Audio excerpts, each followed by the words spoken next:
bahwa kita menurunkan penjajahan Malaya ataupun Malaysia di tanah bumi Sabah dan Sarawak. Ada apa dengan Sabah dan Sarawak? Kaitannya dengan ikan Indonesia, lalu apa yang terjadi dengan status negara tersebut? Krisis dan gejolak, itulah Malaysia. Bayangkan jika suatu hari peta Asia Tenggara berubah, bukan karena dentuman perang, melainkan karena kepercayaan rakyatnya sendiri mulai goyah.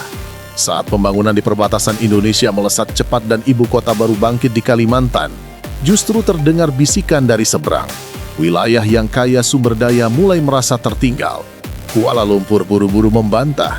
Namun mengapa isu itu terus muncul berulang?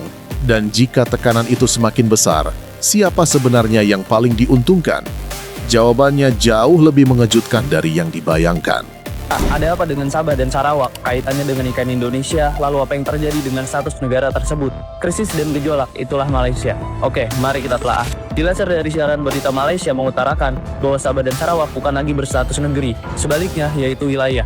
Datuk Seri Dr. Ahmad Zahid berkata, pemindahan ibu kota Indonesia ke Kalimantan Timur menjadikan kedudukan Sabah dan Sarawak lebih strategis ditumbuhi pertumbuhan baru dari segi ekonomi dan juga ikatan. Berarti tandanya ada indikasi Sabah dan Sarawak untuk bergabung dengan Indonesia.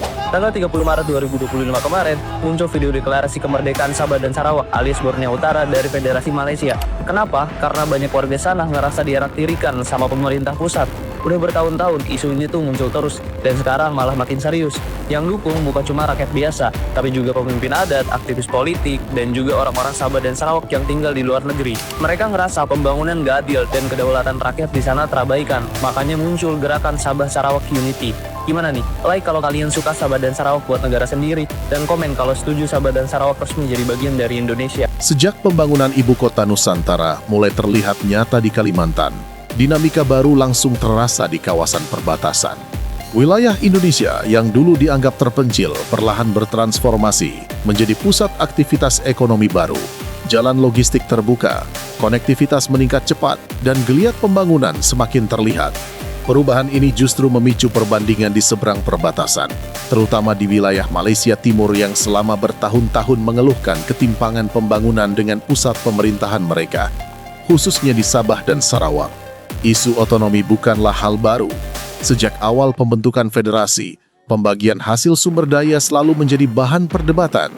Ketika biaya hidup naik dan pembangunan terasa lambat, suara ketidakpuasan kembali menguat. Terlebih saat masyarakat melihat wilayah Indonesia di perbatasan berkembang lebih cepat dari sebelumnya. Perbandingan itu memunculkan pertanyaan besar, mengapa wilayah yang kaya sumber daya justru merasa tertinggal? Perbincangan semakin ramai di ruang digital. Narasi tentang identitas lokal, hak ekonomi, hingga tuntutan pemerataan kembali dibahas publik. Meski belum menjadi gerakan resmi, intensitasnya meningkat setiap kali muncul isu ekonomi atau kebijakan pusat. Dalam konteks ini, Indonesia bukanlah pemicu, melainkan pembanding. Sebuah contoh nyata bagaimana kawasan perbatasan bisa berubah ketika pembangunan difokuskan secara serius dan konsisten. Dalam politik internasional terutama di kawasan Asia Tenggara, perubahan besar seperti pemindahan ibu kota suatu negara dapat menciptakan dampak yang luas dan mendalam. Kabar mengenai pemindahan ibu kota Indonesia ke Kalimantan Timur yang akan menjadi Nusantara telah menciptakan polemik baru dengan potensi dampak yang lebih dari sekadar perubahan geografis. Salah satu reaksi mengejutkan adalah pernyataan bahwa wilayah Sabah dan Sarawak Malaysia sedang mempertimbangkan untuk mengajukan diri sebagai provinsi yang baru di Indonesia. Ini adalah perkembangan yang menarik dan kompleks yang mencerminkan dinamika politik dan sejarah panjang di kawasan ini.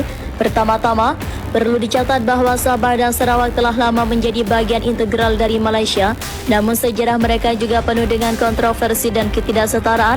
Wilayah-wilayah ini memiliki budaya, bahasa dan identitas yang berbeda dari semenanjung Malaysia, dan dalam beberapa aspek mereka telah merasa kurang diperhatikan dan diskriminasi. Pemindahan ibu kota Indonesia ke Kalimantan Timur tampaknya telah menciptakan ketidakpuasan di antara penduduk Sabah dan Sarawak. Mereka mungkin melihat perubahan besar ini sebagai peluang untuk memperjuangkan hak-hak mereka yang lebih besar atas atau merasa lebih berhubungan dengan Kalimantan Timur daripada dengan Semenanjung Malaysia. Ini menciptakan pertanyaan yang kompleks tentang identitas dan kemerdekaan wilayah-wilayah ini. Presiden Joko Widodo atau Jokowi dalam menjalankan kebijakannya telah menanggapi perkembangan ini dengan bijaksana.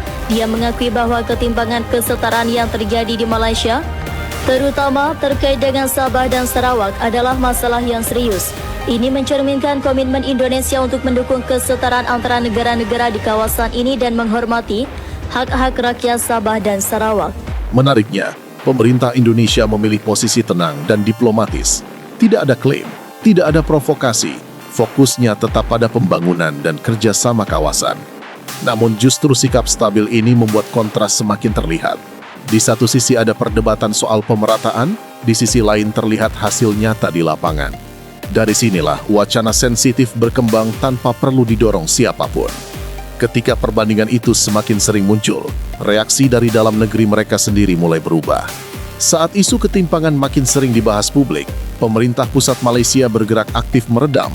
Pernyataan resmi menegaskan, tidak ada wilayah yang diserahkan, dan semua isu perbatasan diselesaikan lewat jalur hukum. Namun klarifikasi yang berulang justru menunjukkan tekanan domestik sedang meningkat. Sebab jika situasi benar-benar stabil, bantahan tak perlu terus muncul setiap kali perbandingan dengan pembangunan Indonesia kembali viral. Bahwa kita menurunkan penjajahan Malaya ataupun Malaysia di tanah bumi Sabah dan Sarawak. Di balik keindahan alam dan budaya Sabah serta Sarawak, suara ketidakpuasan semakin lantang. Dua negara bagian kaya sumber daya ini menjadi topik panas di media sosial. Bukan soal wisata, tapi tuntutan kemerdekaan. Malaysia terdiri dari 13 negara bagian. Namun ketimpangan antara Semenanjung Malaysia dan Malaysia Timur kian terasa. Meski menyumbang besar pada ekonomi nasional, pembangunan di Sabah dan Sarawak tertinggal. Ketidakpuasan ini memicu gerakan yang menuntut otonomi lebih besar. Bahkan kemerdekaan penuh. Inilah fakta di balik gelombang keinginan Sabah dan Sarawak untuk berpisah dari Malaysia. Isu tentang keinginan Sabah dan Sarawak untuk berpisah dari Malaysia makin memanas sejak tanggal 16 September 2024, ketika sebuah aksi simbolis di Melbourne, Australia, mengguncang hubungan antara Malaysia Barat dan Malaysia Timur. Sekelompok orang ini menurunkan bendera nasional Malaysia, jalur gemilang, dan menggantinya dengan bendera Sabah dan Sarawak. Peristiwa ini yang terekam dalam video berdurasi lebih dari 5 menit menjadi viral dan memicu respon keras dari pemerintah Malaysia.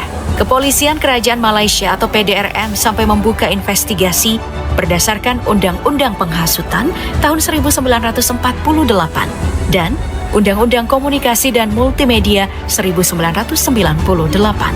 Insiden ini bukan sekedar aksi spontan, melainkan bagian dari gerakan yang semakin menguat untuk menuntut kemerdekaan Sabah dan Sarawak dari Federasi Malaysia. Selama bertahun-tahun, ketimpangan pembangunan antara Malaysia Barat dan Malaysia Timur telah menjadi sumber ketidakpuasan. Sabah dan Sarawak yang kaya akan sumber daya alam seperti minyak dan gas merasa bahwa pembagian hasil kekayaan mereka tidak adil, meskipun menyumbang sebagian besar pendapatan minyak dan gas negara. Kedua wilayah ini masih tertinggal dalam infrastruktur, pendidikan, dan layanan kesehatan dibandingkan dengan wilayah Semenanjung Malaysia. Sejak pembentukan Federasi Malaysia pada tahun 1963, Sabah dan Sarawak telah mengalami berbagai bentuk ketidakadilan struktural. Perjanjian Malaysia tahun 1963 yang seharusnya menjamin hak-hak istimewa bagi kedua wilayah ini seringkali diabaikan atau diimplementasikan dengan sangat lambat. Meskipun Perdana Menteri Anwar Ibrahim mengklaim telah memenuhi beberapa tuntutan dalam 2 tahun pemerintahannya, banyak pihak di Sabah dan Sarawak masih merasa bahwa perubahan yang terjadi itu terlalu kecil dan lambat. Ketidakpuasan ini memunculkan berbagai gerakan yang menuntut otonomi yang lebih besar, bahkan kemerdekaan penuh. Salah satu kelompok yang diselidiki terkait insiden di Melbourne adalah Republik Sabah Kalimantan Utara, sebuah organisasi yang terdaftar di Australia. Selain RSNB, berbagai organisasi masyarakat dan partai politik di Sabah dan Sarawak. Bagi Indonesia, situasi ini memperkuat posisinya sebagai jangkar kawasan. Stabilitas, diplomasi, dan pembangunan menciptakan pengaruh tanpa tekanan. Ketika satu negara berkembang secara konsisten, wilayah di sekitarnya otomatis menyesuaikan arah hubungan. Jadi bukan Indonesia yang menarik secara paksa, melainkan perkembangan itu sendiri yang membuat banyak pihak mendekat. Dari sini terlihat jelas bahwa isu yang terdengar sensasional ternyata membuka pelajaran penting tentang arah masa depan kawasan. Pada akhirnya, ini bukan sekadar soal batas peta, melainkan tentang kemana arah kawasan akan bergerak. Ketika pembangunan, stabilitas, dan peluang ekonomi tumbuh dari satu titik, wilayah di sekitarnya akan menyesuaikan dengan sendirinya. Indonesia menunjukkan bahwa pengaruh terbesar tidak lahir dari tekanan, melainkan dari konsistensi membangun. Dan justru itulah yang membuat banyak pihak mulai melirik selatan sebagai pusat harapan baru di Kalimantan. Perubahan geopolitik seringkali tidak dimulai dari keputusan politik semata, melainkan dari kebutuhan rakyat sehari-hari. Selama Indonesia menjaga stabilitas dan pertumbuhan, pengaruh itu akan terus meluas secara alami. Kalau menurut kamu video ini bermanfaat, jangan lupa klik like, tulis pendapat kamu di kolom komentar, dan subscribe agar kamu tidak ketinggalan pembahasan di video selanjutnya.